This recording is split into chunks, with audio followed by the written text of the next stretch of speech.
Selamat pagi semua, perkenalkan nama saya Juna Saputri. Saya dari mahasiswi S1 Keperawatan dari Universitas Muhammadiyah Kudus. Di sini saya akan menjelaskan tentang pemeriksaan feses. Apa sih itu pemeriksaan feses?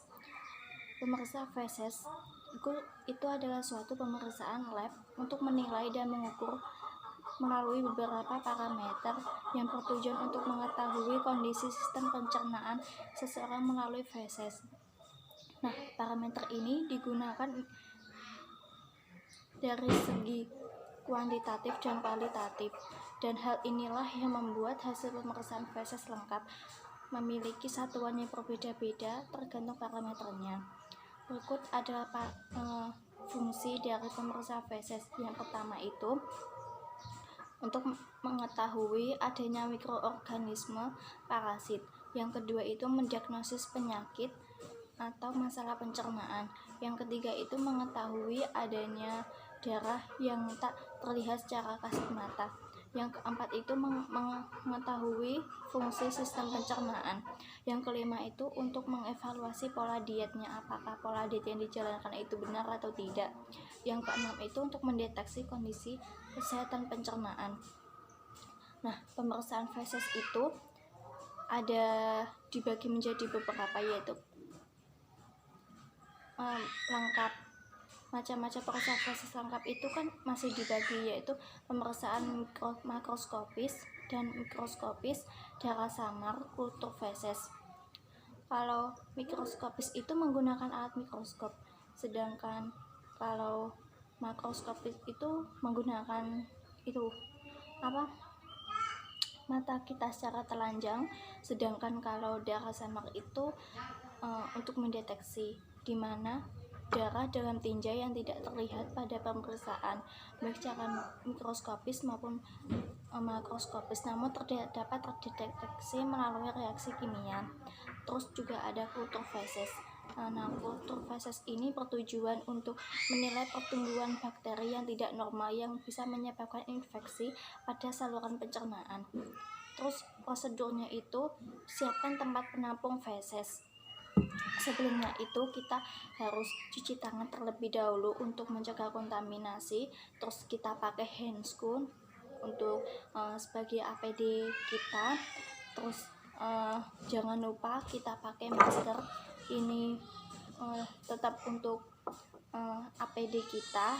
Terus kita kasih wadah ini ke pasien. Terus jika nanti pasien sedang BAB, pasien bisa kita suruh untuk dimasukkan ke sini, dan pasien kita minta dan keluarga pasien bisa kita minta untuk segera mengantarkannya ke dalam laboratorium, dan nanti hasilnya akan dilaporkan ke ruang perawatan dulu sebelum sampai ke pasien. Nah, setelah itu kalau sudah kita kasih penjelasan ke pasien, kita kembali ke ruang perawatan, cuci tangan, terus juga cuci tangan dan buang handscoon kita ke dalam tempat sampah. Terus faktor yang mempengaruhi keakuratan hasil, kita juga harus mengetahui apa sih obat yang sedang dikonsumsi pasien, kan itu bisa mempengaruhi feses pasien nanti. Terus kalau bisa feses itu benar-benar harus basis, jangan sampai ada tambahan darah. Misalnya tuh kayak menstruasi, jadi itu kayak harus kasih tahu ke pasiennya, jangan sampai itu fesesnya ada darah menstruasi dan juga ada urinnya. Jadi itu harus benar-benar feses yang baru keluar dan masih segar. Terus juga nilai normal feses.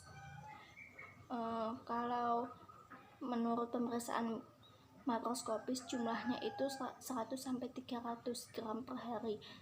Terus warnanya itu kalau normalnya itu kuning kehijauan. Terus baunya juga bau indol, bau asam butira dan juga bau skatol. Terus konsistensinya itu berbentuk dan agak lunak, dan berbentuk ini tuh maksudnya menyesuaikan dengan bentuk anusnya.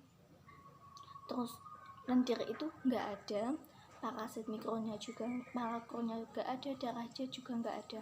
Sedangkan kalau nilai normal pada pemeriksaan mikroskopis itu telur dan jentik cacingku nggak ada, protozoanya juga negatif, sel epitelnya juga sedikit, leukosit dan makrofag sedikit, eritrosit sedikit, sisa makanan ada sebanyak 30% dari volume total.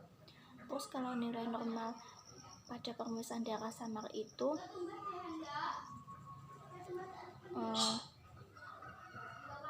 darah samarnya itu hasilnya negatif. Sekian dari saya, jika ada kesalahan mohon dimaafkan. Sampai jumpa semuanya.